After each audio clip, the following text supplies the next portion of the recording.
One of the most passionate and most patriotic South Africans you'll ever meet is Ernst van Zyl, one of the leaders of AfriForum. He's just been promoted. I think he's going to be head of public relations at AfriForum. And I just want to say, Ernst van Zyl, a huge congratulations. Baie geluk my maat, en ek hoop jy sal hierdie nuwe task, whatever task is in Afrikaans, geniet. I hope you really enjoy this new journey that you're on. Ernst and I had a conversation 2-3 weeks ago around the Julius Malema Duli Bunu story. He's been very upset about the farm murders, the singing of the song by the EFF. And I've said to him, we need to have a sit down and an engagement, whether we film it or not, because the song is polarizing. And because I made a video and I said, I also haven't been happy with how AfriForum has been dealing with this thing. And it feels like they've been milking this story, etc. But we were having that conversation. And I was at the time telling him, look, I'm taking a walk. And one of the things he said was, that might mean you're a philosopher, because apparently a lot of our philosophers in the past came up with a lot of their great ideas while walking. I enjoy walking. I enjoy hiking a lot. I used to run back in the day. I did the Comrades, 2 Oceans Marathon, Soweto Marathon, and a couple of others back in the day. So I just wanted to raise that I was taking a walk. But I wanted to quote Ernst van Zyl, who was about philosophers. He's very well read, highly intelligent. In my walk today, some of my thoughts were around the psychology of money. And it's something that we take so lightly. A couple of years ago, I was sitting with Nicolette Mashile. She's the financial fitness bunny and one of the presenters of Daily Teta. She's got a really great financial, especially personal finance channel on YouTube. I'll drop a link in the description. And she was saying one of the things that's going to come in the future, because we speak about financial coaching, money coaching, teaching people about money. But she was saying one of the most underrated spaces, and that's going to be very needed, is money financial psychologists. And I found myself thinking of so many people that I know that are struggling with, number one, keeping up with the Joneses, and debt in particular. People that are drowning in debt. People that cannot sleep at night, that have high anxiety. Every time a 081, 087, you guys know the numbers I talk about. Every time those numbers come through, you ignore them, but your heart starts beating fast, if not beating funny. You guys literally download a Truecaller ID just so you can see if it's someone that you owe money. There are people now that are looking for hacks and tricks, because people that are aware of the National Credit Act and the National Credit Regulator that govern debt, and they understand how the credit bureaus work, they know that at some point debt prescribes. I don't know if prescribes is the right term. Debt prescribes. What that means is at some point the person you owe money to has to write it off legally. And they cannot chase after you anymore. It then becomes illegal. And even if they end up selling the debt, because debt gets sold, like a bank can sell debt to professional collections houses who will then call you over and over just to collect a little bit. It's called post-write-off debt recoveries. It's like an entire industry on its own. So people are like, don't answer phone calls. Eventually the debt will prescribe and you no longer owe these people money legally. Yes, at the credit bureau, you'll have a negative credit record. Your credit score will be low, but at least you don't have to pay the money anymore. But these are people that are struggling financially. Just think about the fact that I've had a car repossessed. The people that I've met that have had cars repossessed. I think it may have been the founder of Ntuthuko Box. I think there was a franchise called Ntuthuko Box. I don't know if it's still around. But I remember reading the story of the founder, and one of the things was his biggest fear was if ever they repossess his car, if ever they evict him from his residence, etc. And he chronicles the day when it eventually happened. His business had failed. He didn't have money. And number one, the sheriff was not as aggressive as he thought. It's just a normal person. Number two, he actually helped the guys move some of his furniture to their truck. He helped load the car. The guys negotiated and they left some of the stuff. I think they ended up buying beers or having a meal together. And he was like, my worst fear happened and it wasn't as bad as I thought it would be. And this comes with knowledge. When you've had your car repossessed, you become part of this club of, I tried something and I failed. And now I wear this badge and I'm no longer scared of debt. But there are so many people that to this day, If they get a window envelope letter, lawyers threatening, they don't know their rights. They don't know that certain things, you're going to get arrested, the penalties, you will have your car repossessed. There are ways you can deal with this, and part of it is dealing with the psychology of money and the psychology of debt. I sat with Ngcangca and Saul in 2022 last year, and one of the things I spoke to them about was about money and how money is not real according to Penuelism principles. Money only becomes real when more than one person agree that it is real. And I was saying one of the issues black people in particular in South Africa struggle with, but I'll call it poor people in general, is how money is introduced to them. Money is introduced as a wage. You're underpaid for being exploited. And then money is also introduced through debt and debit orders. When you speak to black people about salary, paydays, they're like, my debit orders, they've started running. I have to pay this black tax. It's all negative. It is not paydays arrived. I can't wait. I'm buying a new asset. I can't wait. I'm getting into new investments. I can't wait. I need to bump up my money in my fixed deposit. I can't wait to pay myself. It is mostly this really, really high anxiety time where as soon as your money comes in, it's gone. You have to pay for your rent. You have to pay your bond. You have to pay your car insurance, your personal loan, your credit cards, your clothing accounts, your cell phone accounts. You have to send money to your mom. You have to pay your child's school fees. And like it's a negative time. And there's a way to deal with this.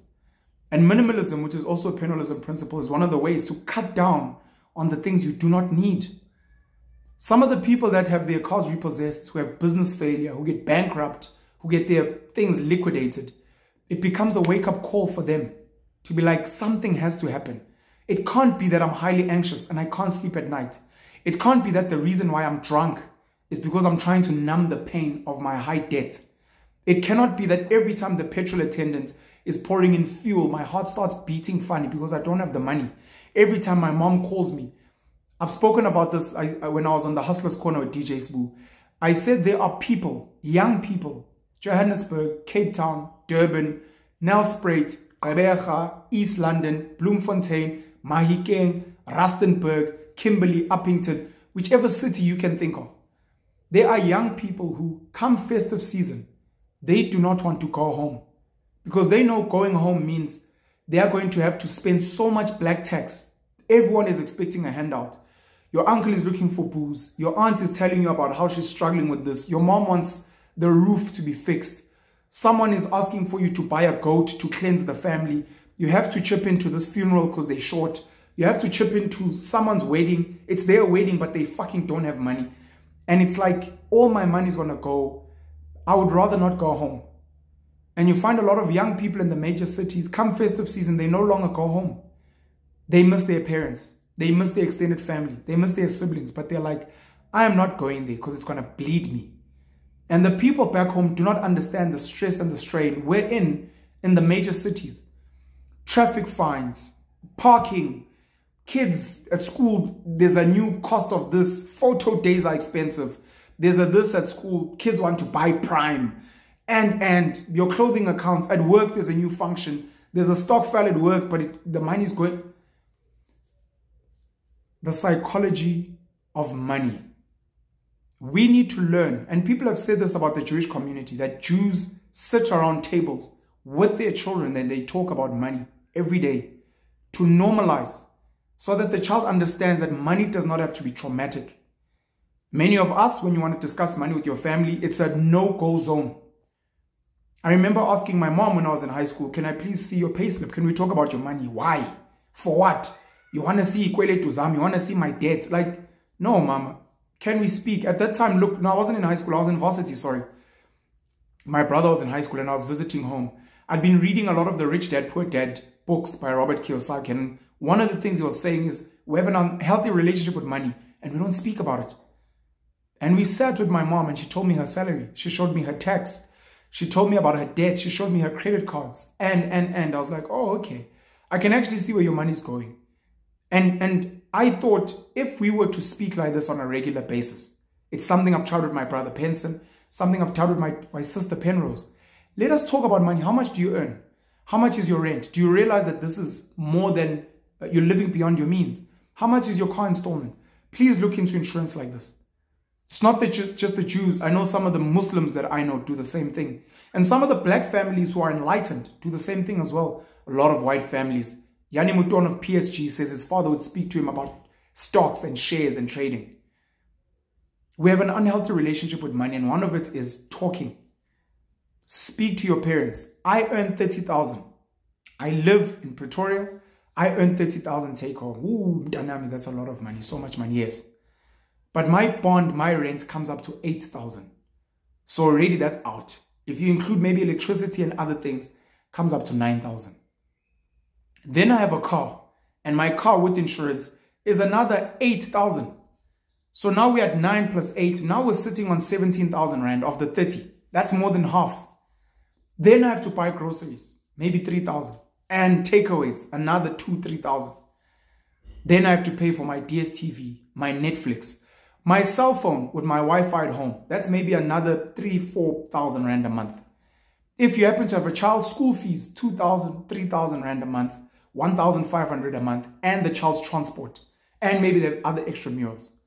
On the weekend, we chill with my friends. We buy drinks, we go away, I take the kids to the zoo. On a weekend, I maybe spend another 2,000 Rand every weekend. Then we attend weddings and funerals, and we chip in. And someone in the extended family, someone's passed away, we send a random 1,000 Rand. And then I've got debt. I've got clothing accounts. I've got a personal loan. I've got a credit card. I have to pay for those things. So by the end of the month, if I'm left with disposable income, it might be 3,000 Rand. I might actually have an overdraft at the bank, which is a negative 10, 15,000 Rand for tough times, and I'm struggling to pay it off. My car just got hit, and I don't want to claim from insurance because then I have to pay excess, and not only paying excess, I won't be able to claim my bonus. There's a bonus that you get if you're not claiming for however many years. So I'd rather sort this out myself.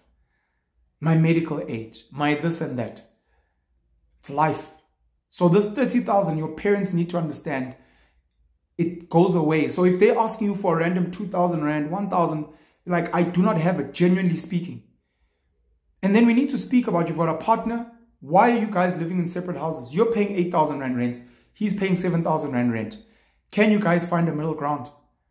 Do you guys need to be driving such nice cars? Are you a tenderpreneur where when you rock up at a place, people need to see, yes, he came through with a Mustang. Yo, he came through with the Viano. Hey, this guy is someone we want to work with. You're not a tenderpreneur. Who are you trying to impress? You're trying to impress your work colleagues who are also sinking and drowning in debt. You're trying to impress your extended family. For what reason? To look cool in the family so they can ask you for more money. You're trying to look cool in the streets. You're trying to look cool for girls that are going to expect you to pay for their drinks and who also want to milk you money for hair and nails and things. You're hurting yourself. You're the one that's fighting demons at night, sweating at night because of your money problems. So we need to speak about the psychology of money. And I'm going to be traveling around South Africa once a month, Durban, Cape Town, here around Johannesburg, Pretoria, the Eastern Cape, hopefully in Mpumalanga, Free State and other places. And speaking to you guys just about money, just basic financial literacy, speaking to you guys about basic political literacy, understanding how politics works, ward councillors, mayors, premiers, some of your provincial representatives, your members of parliament, your ministers, your president. How does this thing work?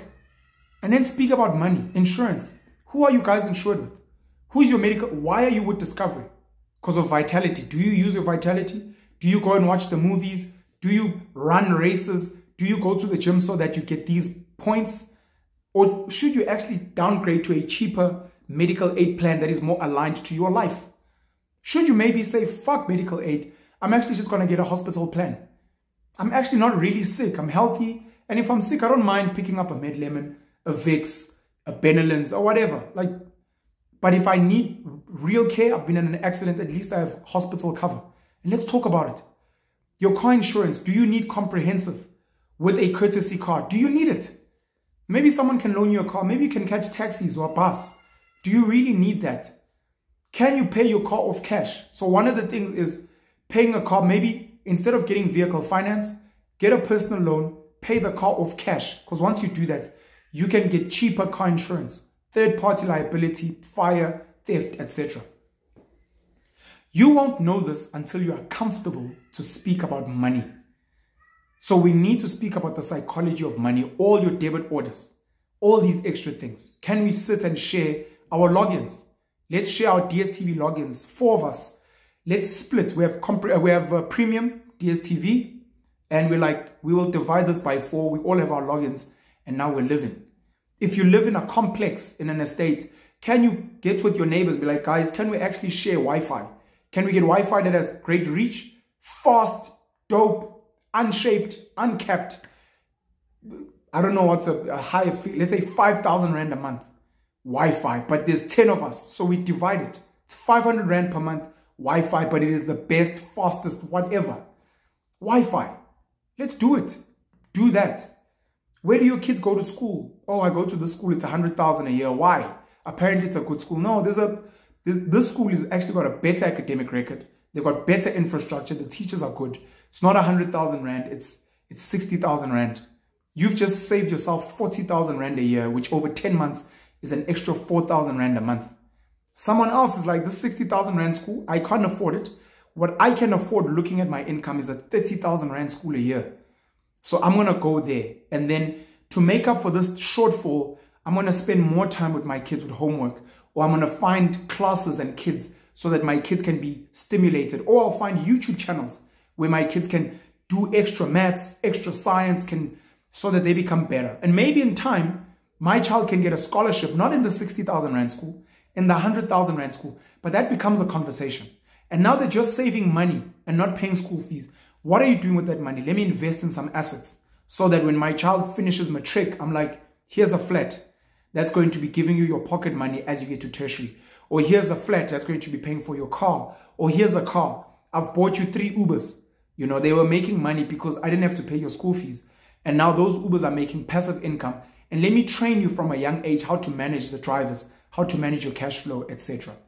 What is income? What are expenses? What is an asset? What is a liability? What is cash flow? Which bank account is the best? How do you converse with your banker and tell them, I want a package that works like this? How do you speak to your medical aid and get a better deal, or look at the things that are out there? Not necessarily using Hippo, but speaking to people in real time and real life. If you're earning 20,000 Rand a month, what's the maximum rent or bond you should be paying? Because anything above that is too much. What type of car can you afford? Can you even afford a car? Maybe, take the bitter pill, take the hard medicine, and be like, I cannot afford a car right now because percentage-wise, I cannot afford it. I will carry on with taxis and buses and the like, and curate my life and my budget so that it makes sense. How do we deal with dual income? I earn 20,000. She earns 15. Now we're at 35. We cannot still be having the exact same expenses. Something has to give. Maybe let's get a car and share it. Some of the coolest clips you will see from Andrew Tate and Tristan Tate is when they speak about some of the Muslim habits that they've seen out there. Families that get into a house, they rent or buy a 3-4 bedroom house, and then they split the rent. It becomes much cheaper. In that beautiful house, there's a swimming pool, huge lounge. They are living. And then some of them bring in their partners. And now their partners are contributing. So you're splitting the money, not by 4, but by 8. And now if there's 8 of you in the house, do you guys need 8 cars? No. Maybe you need 3 cars. You need a nice car, you need a bakkie or a small truck, Hyundai, Kia, just to move things around. And then maybe another car. And you're like, at any given time, if someone needs to leave, take the car. If all 3 cars are working, take an Uber, Bolt, go catch a taxi. You're like, guys, we're trying to save money. And then all the extra money that you guys have, you save it. And you're like, let us invest in property. Let us invest in trucks. Let us invest in a fast food franchise. And we'll all work together to build something special. I fantasize about that all the time. Finding 5 to 10 like-minded people, moving into a mansion that I would never be able to afford on my own. But because there's 10 of us, move into a mansion, they bring in some of their partners. Their partners are there so that they can cook, so that they can do laundry, so that they can clean the house, so that you also don't need to get babysitters and nannies, because there are women in the house that are happy to look after the kids, and they're helping the kids with homework and then the guys are there. They're helping to fix the cars. They're helping to keep the house clean. We don't need to get gardeners. We don't need to get mechanics. And then some people are in business. Some people have jobs. And at the end of every week, we sit down all of us, and we discuss how much money did you make this week? Where is this money going? How is that investment doing? And we speak about it. So I'm hoping that in my traveling around the country, we can have these conversations and graduate from the conversations to setting up stokvels. In this group, you know each other, this person, and minimal amount, 100 Rand a month, smaller money. How do we take this little bit of money and begin earning trust? We don't have to buy assets. Let's take this little bit of money. Let's go away. Let's take our kids out to the zoo and build trust and build shared values, and then start speaking about investments. What have you seen that's out there? Oh, look, someone is trading Forex. Great Jabesi said, let's buy some Bitcoin. DJ Sbu said, let's invest in some property with Ekasi Noble Properties. You're like, okay, this looks like something. I just sat with Luyanda Jafta. He says the People's Fund is targeting 40% per year. Of our 10,000 Rand we've saved, let's take 2,000 Rand, buy some shares in the People's Fund and see how it goes. Let's sit with Ntuthuko Shezi, with Livestock Wealth, and let's buy some cattle, or let's buy some macadamia nut trees. Let's sit with Native North and buy some beehives. And all of us are doing that, and we're building together as people, and we get into these investments. And even if you leave the groups and the communities one day, you will say thank you to Penuel, the black pen, God pen, Nkulunkulu, for he started my journey on the psychology of money, personal finance, financial literacy. Today I know more. Today I'm now well versed in medical aid schemes, how insurance works, how credit bureaus work. I now have a decent balance sheet. I now know how to go and raise funding. We've now sat with the National Empowerment Fund, CIFA, I know how to raise money. I've met people that do tenders. And you're in these communities that are working. And we bring Jewish friends in. We bring Muslim friends in. We bring Afrikaans friends in. We bring Greek, Portuguese friends in. We bring some of the black business friends in. We bring foreigners in, and we learn together and we grow together. I can imagine the amount of education and knowledge we could learn from Duduzane Zuma working with the Guptas. How did they run multi-billion rand businesses that employ tens of thousands of people? He's got friends in the Middle East, in the United Arab Emirates, in Dubai. How do we plug into those people and learn from them? Great Jabesi is traveling the world with Bitcoin. He's learning about all these investments. How do we learn from him? How do we learn from DJ Sbu and all his business endeavors, building a beverage company like More Fire, Massive Metro? How do we learn from other people? DJ Fresh, Euphonica in the property space. How do we learn from them? Thibaut Touch has got business ventures. How do we learn from him? Likao Sihuana of Drip, and now he's gone into other businesses. Theo Baloy of Batu and other businesses. Portia M. How do we sit with these people? Aubrey Tao at Mocha Love. Tibucho Kibine of Tribal Media House, my business partner at the Penuel Show. How do I unlock these people for you? Not just for you to benefit, but for us to all share value. And that's why sometimes when you do these talks, you're like, I could do them for free. But if people value what we're bringing, they are either going to bring money, or they're going to bring opportunities, or they are going to bring some other value. Pen, I'd like to come to the sit down. I do not have money, but I can make samosas for you. I can bring sandwiches. At home, we've got extra cool drink. I'd like to bring cool drink for people to drink. Pen, I don't have much, but I'm going to help you market this event to get the paying customers. If I can get you 5 people that are going to pay, please give me 1 or 2 seats. Pen, I don't have anything, but you can come to my mom's house. We've got a big backyard. I can offer a venue for free if myself and my 5 family members can come and learn and grow and network with your community. And then we bring some of these people and we fundraise. And I tell you, to bring this person, we need 10,000 Rand. To bring this person, we need 15,000 Rand. To bring Vusi Timbukwayo, we're going to need maybe 100,000 Rand. How do we fundraise and milk Vusi's experience around the world in the country, my growth fund? How do we learn from him? How do we grow with him? How does he plug us into opportunities? How do I bring Rob Hersov? Rob Hersov and I spoke about mentorship. How do I create a unique space? And unfortunately, this won't be for everyone, but handpick entrepreneurs who have built businesses, who want to scale. How do we bring them in a room with Rob Hersov? Because Rob has got a very deep network and database locally, across the continent and globally.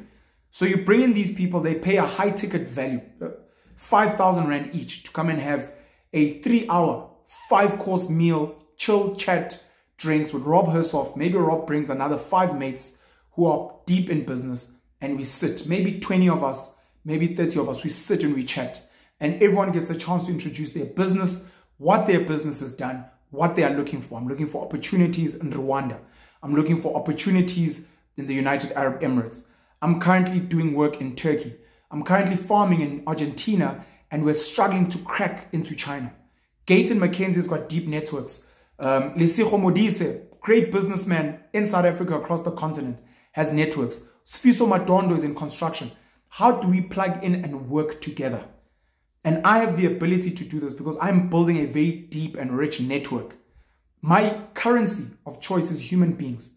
How do I take the wealthy human beings that I know with their money, their resources, their land, their knowledge, and plug into some of you who have proven that you are hungry, who maybe just have the money to pay to get in, who want to milk and learn, and how do we share knowledge and information and increase the financial literacy in South Africa, spread across SADC, go into Africa and only find like-minded people, not for the masses. The masses are just happy to be employees, etc.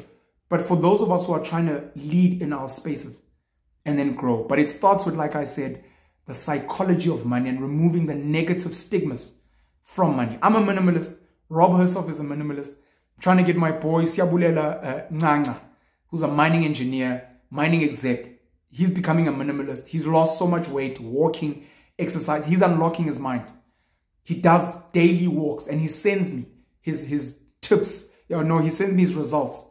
I'm chilling now with my ex-high school best mate, along with Malanga. I'm sitting with Ntuthuko, big boy, who's lost so much weight. He's in great health. His hiking, his money affairs are in order. We are growing. And we want to share these stories and experiences with you. I want you to sit with Ntuthuko and understand how media works. How can you grow in media? What are the opportunities? Ntuthuko is also a minimalist. He wears black like me. And he is obsessed with hard work. He's stoic. How you sit with him and plug in a black South African who's got the mindset of an insane Chinese person who works 24 hours a day as if he's going insane. People like Gary Vaynerchuk, Bobby Petkoff, from Mitmac Motors, who is insane. Another stoic with Vince at Mitmac Motors. They have access to Patrick Bet-David in America. Rob Hersov has got contacts with Tucker Carlson. We can access Elon Musk. Ngcangca Lux is another entrepreneur who's also got a deep network. How do we find each other? How do we sit and we just talk about money, and we just talk about building, and we just talk about opportunities, and we just talk about health, and we talk about politics and changing our reality for a better future? So what I want to share with you guys today, I took a walk. I'm going to go take another walk. I have to spend time with Ngcangca, Unyanga, my last born. And hopefully in the new week, I'm also going to be spending time with Unkunzi in Africa. I think that's going to be exciting. And if I get a chance to be with them, I'm going to make like a few short videos with them just so that they can greet you guys. And you guys can get to know my family, my children, the people that I live for, besides the fact that I live to grow you guys. I want to thank an amazing lady that has fallen into my network as well, Jody. Jody, I appreciate that you're trying to be a better person and you are joining me in my little league of Penuelists to try and make South Africa a better country for everyone and to try and isolate evil and bad people so that we can look forward towards a greater future. Tomorrow, Musi My Money drops on the Penuel show, and I hope you guys will enjoy that. But today is Saturday. I'm dropping this on Saturday. I hope you'll have a great and blessed day. Spring is upon us. The Southern Hemisphere New Year is kicking in, and I hope that you are working on your New Year's resolutions in nature. Not in the calendar, but in nature. It is spring. It is a rebirth. It is better weather. How do we build ourselves into becoming better human beings? Penuel the black pen, upen, ipen elimnyama, siba uluntsunu, Penuel die swart pen. Geniet julle Sondag. Ek hoop julle het kerk toe gegaan en bid vir Penuel die swart pen asseblief. I love you guys. I appreciate you. Have a great and blessed Sunday. Cheers.